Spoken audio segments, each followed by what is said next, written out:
శ్రీకాళహస్తిలో పాతాళ గణపతి ఆలయం దర్శనం చూపిస్తానండి. ఈ పాతాళ గణపతి 40 అడుగుల లోతులో ఉంటుందండి వినాయకుడు. ఈ వినాయకుడి దగ్గరికి వెళ్ళడానికి ముసలి వాళ్ళు, పెద్దవాళ్ళు, ఆస్తమా పేషెంట్లు అటోలు అయితే వెళ్ళడం కొద్ది కష్టంగా ఉంటుంది. చూసారు కదా, వెళ్ళడానికి చిన్న మెట్ల మార్గం ఉంటుంది. అలాగే వెళ్ళేటప్పుడు వచ్చేటప్పుడు కూడా చాలా జాగ్రత్తగా రావాలి. అందువల్ల కొంచెం లావుగా ఉన్న వాళ్ళు కూడా ఇబ్బందిగా పడతారు. అక్కడ సరిపోరని మెట్లు చాలా చిన్నగా ఉంటాయి. అవన్నీ మీకు చూపిస్తాను రండి. ఒక ట్రిప్కి 10 మందిని మాత్రం పంపుతారండి. అందువల్ల మేము ఇంకా వెయిట్ చేస్తున్నాం.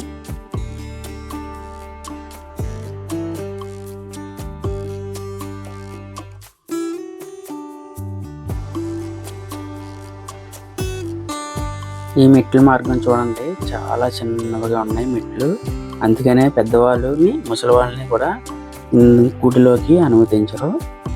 చూశారు కదా, చాలా చిన్నగా. నేనే చాలా కష్టంగా వెళ్తున్నాను. మీకు వీడియో తీసి చూపించడానికి కొంచెం షేకీగా ఉంటుంది, ఏమనుకోకండి. చూడండి ఎంత కిందకున్నాడు వినాయకుడు. నార్మల్గా మనం స్లాబ్లో లెక్కేసుకుంటే 2 ఫ్లోర్లు హైట్ కిందకుంటాడండి. చాలా జాగ్రత్తగా దిగాలి.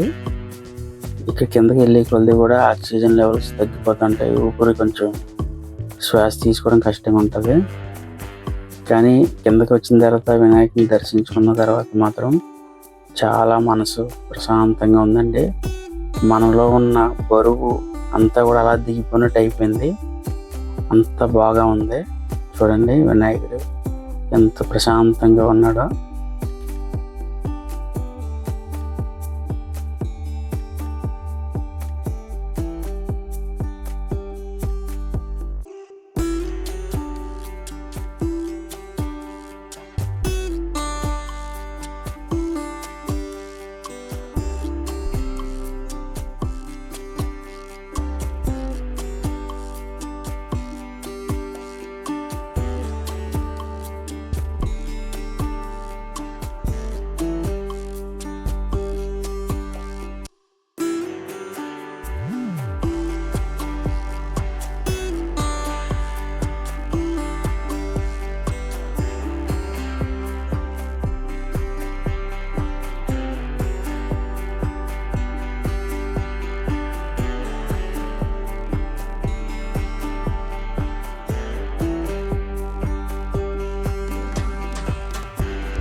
హాయ్ ఫ్రెండ్స్, ఈరోజు శ్రీకాళహస్తి వచ్చామండి.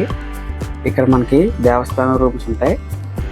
రైల్వే స్టేషన్ నుంచి ఒక 20 రూపాయలు ఛార్జీ ఉంటుందండి. 4వ నెంబర్ గేట్ అంటే అక్కడ దించుతారు. ఈ 4వ నెంబర్ గేట్ దగ్గరికి వెళ్తే అక్కడ సిఆర్ఓ ఆఫీస్ ఉంటుందండి. అక్కడే మనకి దేవస్థానం రూమ్స్ ఉంటాయి. ఈ రూమ్స్ కూడా ఒక్కో రూము 450 రూపాయలు ఛార్జ్ చేస్తున్నారండి. చాలా పెద్ద రూమ్స్, విశాలంగా ఉంటాయి. అవన్నీ చూపిస్తాను. ఇదే అండి 4వ నెంబర్ గేటు. ఈ 4వ నెంబర్ గేట్ దగ్గర నుంచి వస్తే పక్కనే సిఆర్ఓ ఆఫీసు. ఇక్కడ నుంచి మనకి ఆటోలు ఉంటాయండి. ఆటోకి 20 రూపీస్ ఛార్జ్ చేస్తారు మనిషికి. ఇవేనండి దేవస్థానం రూమ్స్. అక్కడి నుంచి ఇక్కడికి 1 కిలోమీటర్ ఉంటుంది అంతే. చుట్టూ కొండల మధ్యలో చాలా విశాలంగా కట్టారండి రూమ్స్, దేవస్థానం రూమ్స్. ఇక్కడైతే చాలా ప్రశాంతంగా ఉంటుందండి.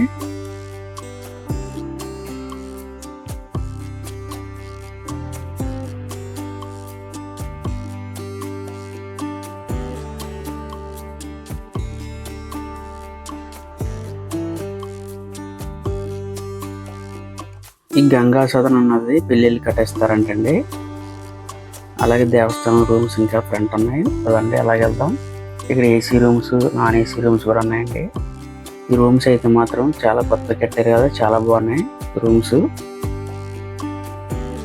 కాకపోతే చాలా దూరంగా ఉన్నాయని చెప్తారు. దూరం ఏం కాదండి, మన దేవస్థానం నుంచి 1 కిలోమీటర్ దూరం అంతే. ఆటోకి 20 రూపీసే ఛార్జ్ చేస్తారు, ఎక్కువ అవసరం లేదు. మేమైతే రూమ్ ఇక్కడ తీసుకున్నామండి. బ్లాక్ 2లో వచ్చింది మా రూము.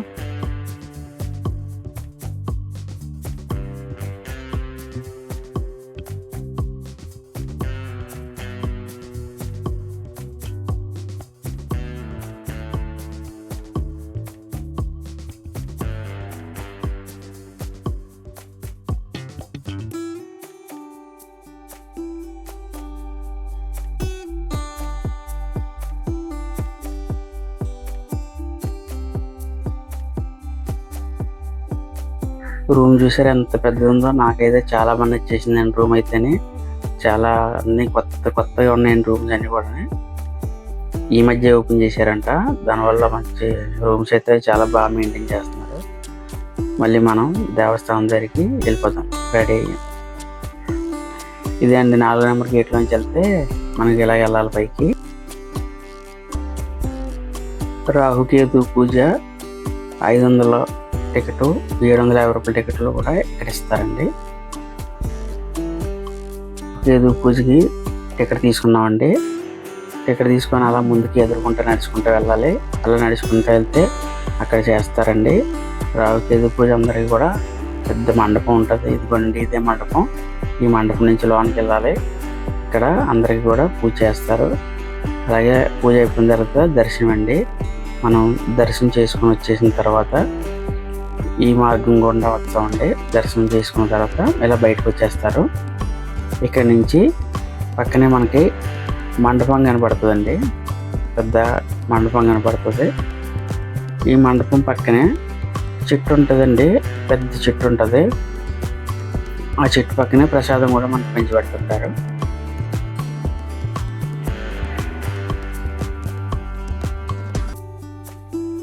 చెట్టు చూసారా ఎంత చాలా చల్లగా ఉంటుందండి. ఇది పొగటి చెట్టు అంట. చాలా చల్లగా ఉంటుంది. ఎంత ఎండ కాసినా సరే మనకి ఇక్కడికి వచ్చేసరికి చల్లగా అయిపోతుంది. చాలా చల్లగా ఉంటుంది ఈ చెట్టు కింద. అందరూ కూడా ప్రసాదాలు తీసుకొని తింటున్నారు. మనం కూడా ప్రసాదం తీసుకుందాం పదండి.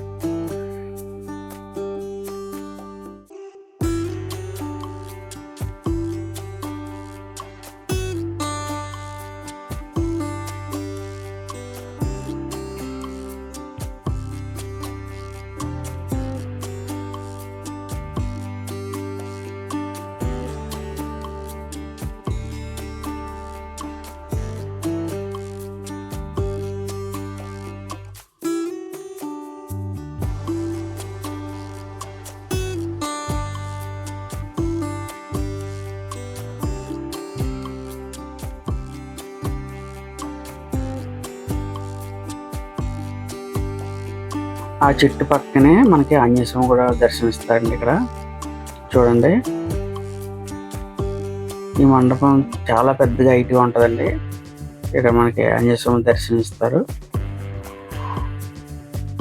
అలాగే చెన్నై నుంచి వచ్చారండి వీళ్ళు చెన్నై అంట. వీళ్ళది మన సబ్స్క్రైబర్ అంట. ఫోటో తీసుకుందాం అంటే మొత్తం వీళ్ళు తిరుపతి వచ్చారంట. సేవా కార్యక్రమంలో పాల్గొన్నారు వీళ్ళు.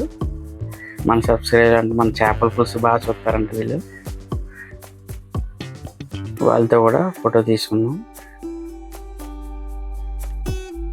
మా పూజలు గట్ట అయ్యేసరికి సాయంత్రం అయిపోయిందండి. సాయంత్రం అయితే చూడండి వాతావరణం ఎంత ప్రశాంతంగా ఉందో బయట. ఇదంతా కూడా చాలా రద్దీగా ఉంటుంది జనం. ఉదయం అయితే, సాయంత్రం అయితే శాంతంగా ఉంటుంది.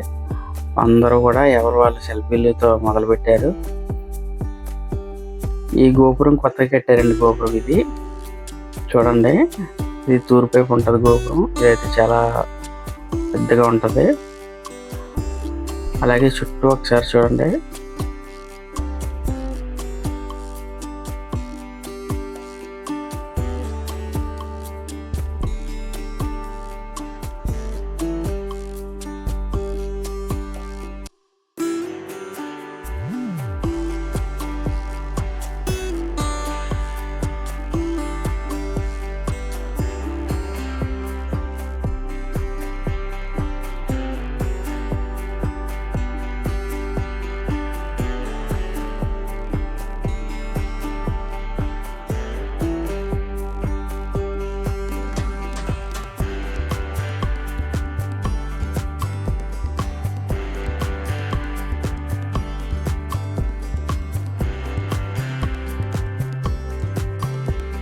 ఇక్కడే అన్నదానం చేస్తారండి. అన్నదానం బయట నిత్యం కూడా అన్నదానం ఉంటుంది ఇక్కడ.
పిల్లలు అయితే చాలా బాగా ఎంజాయ్ చేశారండి.